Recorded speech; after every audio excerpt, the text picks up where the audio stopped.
मैं राजेंद्र प्रसाद प्रेरक प्रसंग का आज तीसरा भाग प्रस्तुत कर रहा हूँ।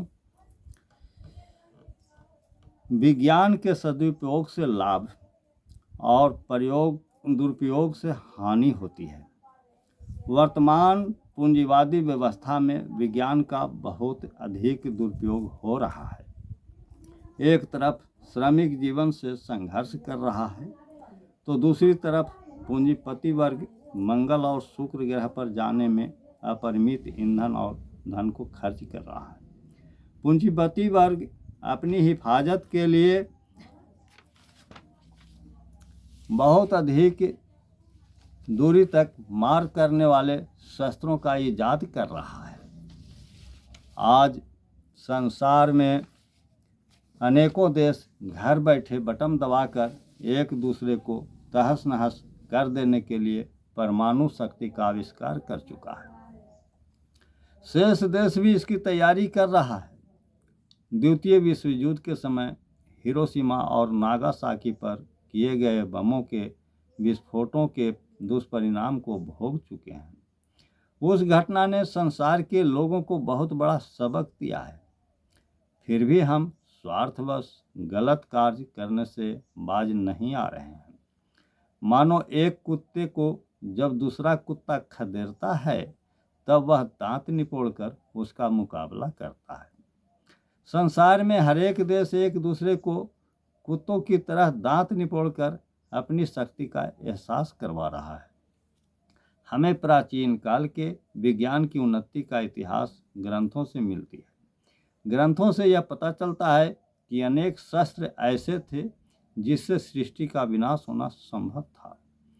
कहा गया है कि ब्रह्मास्त्र के प्रयोग से सृष्टि का विनाश हो जाता था। उस समय ब्रह्मास्त्र के प्रयोग का ज्ञान कुछ ही लोगों को था। वे ब्रह्मास्त्र की शिक्षा बहुत सोच समझ कर देते थे।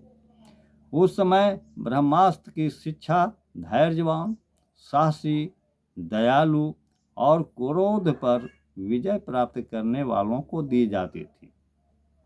क्रोधी और दुष्ट व्यक्ति को ब्रह्मास्त्र की शिक्षा से वंचित रखा जाता था। भूल से अथवा अपनत्व से किसी को ब्रह्मास्त्र की शिक्षा मिल जाती थी तब उसका दुरुपयोग होता था।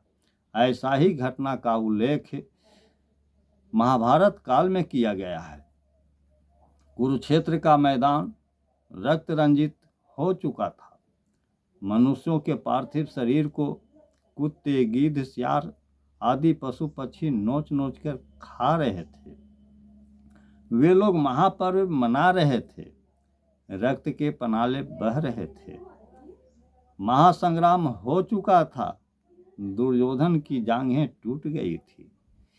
वह दर्द से कृह कृह कर मृत्यु का इंतजार कर रहा था। कौरव पक्ष के केवल 3 महारथी कृपाचार्य, कृतवर्मा और अश्वत्थामा बच रहे थे। वे लोग दुर्योधन से मिलने के लिए आए। दुर्योधन को छटपटाता देख रहे थे। दुर्योधन की दुर्दशाजनक स्थिति को देखकर अश्वत्थामा का हृदय क्रोध की आग में जलने लगा। उसने दुर्योधन के सामने प्रतिज्ञा करते हुए कहा कि आज की रात मैं पांडवों को समाप्त कर दूंगा। शाम का वक्त हो गया। रात्रि का आगमन हुआ। तीनों एक वृक्ष की जड़ पर बैठे हुए थे। अश्वत्थामा ने कहा कि हम लोग चलकर सोए अवस्था में पांडवों का संहार कर दें। कृपाचार्य और कृतवर्मा ने जघन्य अपराध करने से मना किया। अश्वत्थामा ने हठ किया। कृपाचार्य और कृतवर्मा बाहर रहकर भागने वालों का संहार करने के लिए तैयार हो गए। योजना को साकार करने के लिए तीनों चल पड़े। अश्वत्थामा एक छावनी में जाकर सोए हुए सैनिकों को स्वर्ग पहुंचाने लगा। अनेक लोग सोए के सोए रह गए। अनेकों को जागते जागते सुरधाम पहुंचा दिया। पूरी छावनी में कोहराम मच गया। कोई भागा भी तो कृपाचार्य और कृतवर्मा का शिकार बन गया। द्रौपदी के 5 पुत्रों ने भी स्वर्ग की राह का गमन किया। इन लोगों को कौरव पक्ष के महारथियों ने कुरुक्षेत्र के मैदान में बाल बांका नहीं किया था, जिसे अकेले अश्वत्थामा ने कायरतापूर्ण वध कर डाला। पांचों भाई पांडव और कुछ लोग दूर की छावनी में थे। वे लोग इस घटना से अनभिज्ञ रह गए। एक सैनिक किसी प्रकार भागने में सफल हुआ था। उसने इस घटना के बारे में पांचों भाई पांडवों को बताया। वे लोग क्रोध की आग में जलते हुए दौड़ पड़े। कौरवों के आते आते अश्वत्थामा, कृपाचार्य, पांडवों के आते आते अश्वत्थामा, कृपाचार्य और कृतवर्मा अलग अलग होकर भाग चले। कृष्ण को सारथी बनाकर अर्जुन ने पीछा किया। अश्वत्थामा गंगा नदी के किनारे तपस्या करते हुए मिला। अर्जुन ने ललकारा, युद्ध आरंभ हो गया। अर्जुन ने अश्वत्थामा को बुरी तरह घायल करके पराजित कर दिया। अश्वत्थामा ने ब्रह्मास्त्र का प्रयोग किया। अर्जुन ने भी उसके जवाब में ब्रह्मास्त्र का प्रयोग किया। कृष्ण ने देखा, उन्होंने कहा, तुम लोगों ने क्या कर डाला? सृष्टि का विनाश हो जाएगा। शीघ्र ब्रह्मास्त्र को लौटा लो।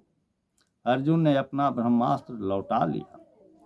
अश्वत्थामा ने कहा, मैं ब्रह्मास्त्र लौटाना नहीं जानता हूँ। कृष्ण ने कहा, कोई उपाय करो। अश्वत्थामा ने कहा, ब्रह्मास्त्र को किसी निश्चित स्थान पर गिरा सकता हूँ। कृष्ण ने कहा, वैसा ही करो। अश्वत्थामा ने ब्रह्मास्त्र को अभिमन्यु की पत्नी उत्तरा के गर्भ पर गिरा दिया। कृष्ण ने उसकी रक्षा की। गर्भ में पलते हुए बालक को कृष्ण ने बचा लिया।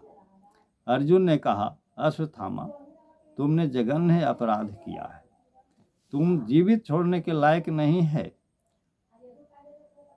तुम मेरे गुरु द्रोणाचार्य के पुत्र हो, इसलिए मैं तुम्हें छोड़ रहा हूँ, परंतु तुम्हें वह दशा करूँगा कि शेष जीवन अत्यंत कष्ट के साथ गुजारोगे।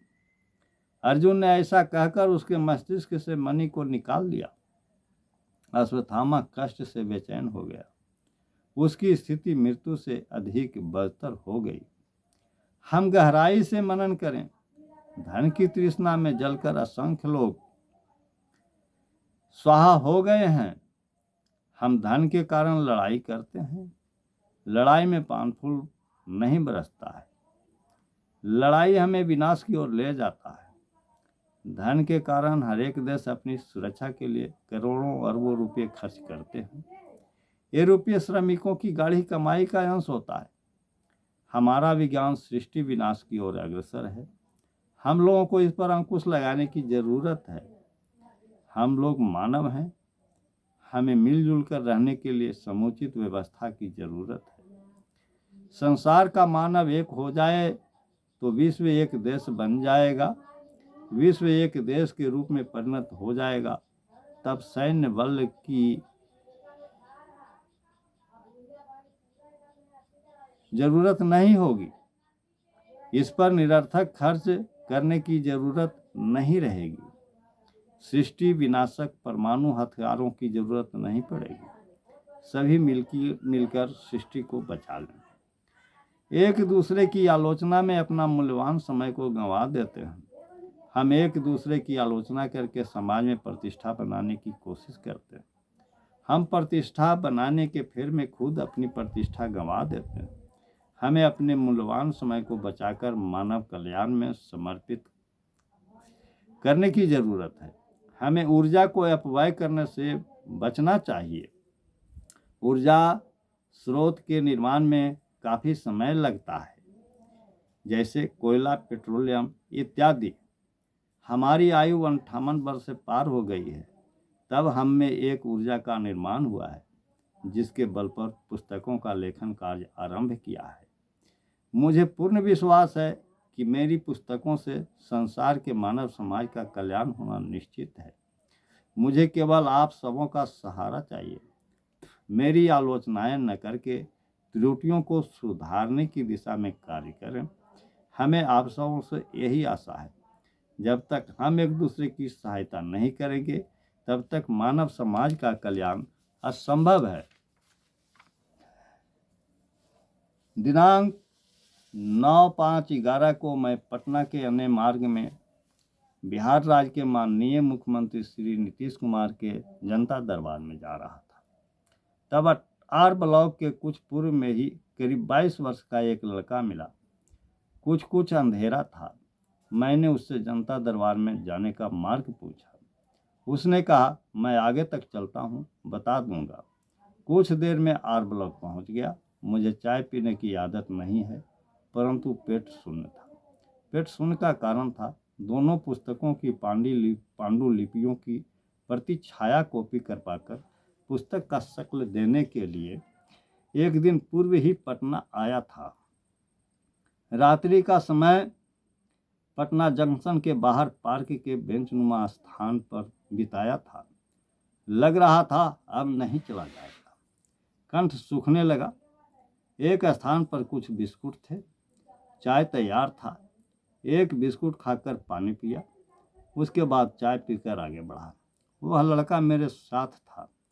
करीब 40-50 फीट आगे चलने पर लड़का ने पूछा, आप जनता दरबार में किस लिए जाते हैं?